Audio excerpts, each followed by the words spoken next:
Welcome to Chapter 6 of the Anunnaki Codex. We have now passed through the cataclysm of the Great Flood. In previous chapters, we witnessed the near extinction of humanity, the survival of Atrahasis and his family on the Ark, the heartbreaking regret of the gods, and the new covenant they established to limit human population growth. Now, we enter one of the most important and least understood periods in ancient history, the systematic division of the earth among the Anunnaki gods and the deliberate rebuilding of civilization under their direct supervision. After the waters had fully receded and the land began to dry, the senior Anunnaki called for a grand council. The purpose was clear.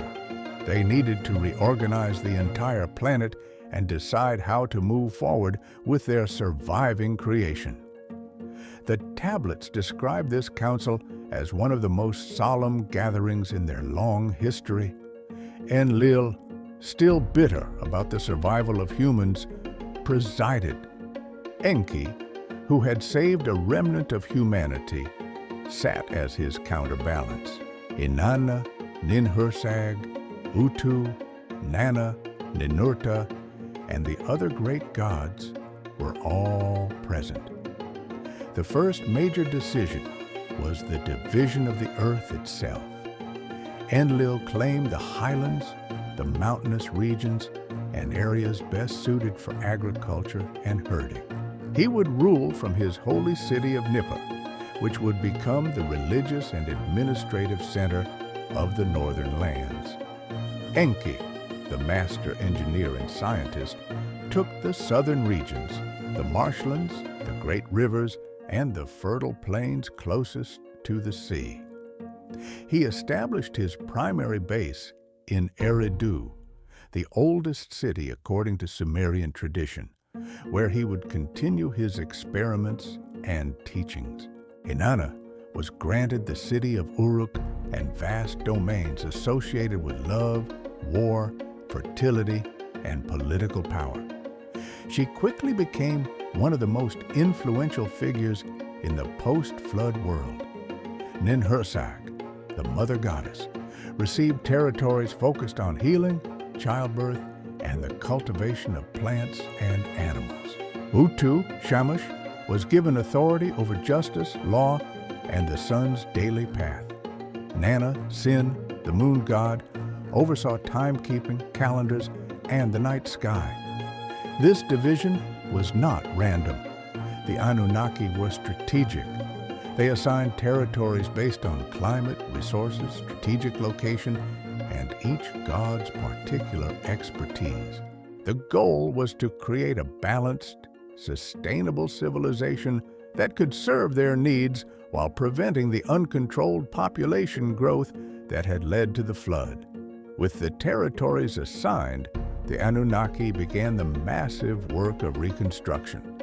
They taught the surviving humans advanced agricultural techniques, irrigation systems, brick-making, and basic metallurgy. They helped them rebuild cities, starting with Eridu, then Badabira, Larsa, Sippar, Shurupak, and others. Kingship was lowered from heaven once again. The gods selected certain bloodlines to rule as intermediaries, often those with partial Anunnaki genetics. These early kings were given long lifespans, sometimes hundreds of years, according to the Sumerian king list. The tablets record that the first post-flood kings reigned for extraordinarily long periods. This was likely due to advanced longevity techniques or genetic enhancements the Anunnaki provided to their chosen rulers. As cities rose, so did temples and ziggurats. Each major god had their primary temple where they were worshipped and where offerings were brought. The ziggurats served as both religious centers and administrative hubs. They were designed with precise astronomical alignments, suggesting the Anunnaki were maintaining their monitoring of the heavens. During this period, the Anunnaki also continued limited genetic experiments. Some bloodlines were enhanced for leadership, intelligence, or specific skills. Other experiments focused on improving crop yields, animal breeding, and human health. This is likely the origin of the divine right of kings concept and the idea of royal blood being different from common blood. However, not everything was harmonious. Tension between Enlil and Enki continued. Enlil wanted stricter control and more subservience from humans. Enki favored giving them more knowledge and autonomy. This philosophical divide would influence much of early human history and is reflected in many later myths and religious traditions. Inanna, ever ambitious, began expanding her influence through political marriages, alliances, and even warfare.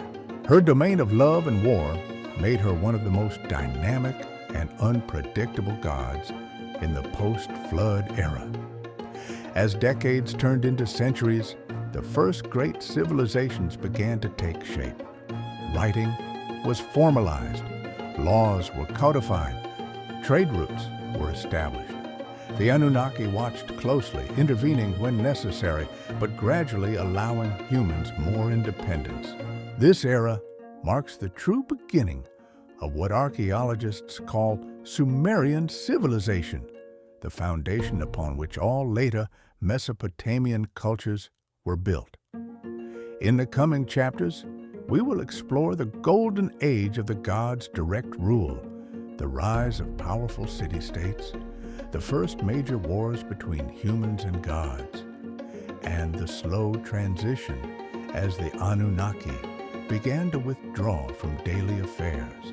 If you're enjoying this series, please subscribe, turn on notifications, and leave a comment below. What do you think the Anunnaki's long-term plan for humanity really was after the flood? This is the real story of the Anunnaki, not myth, engineering.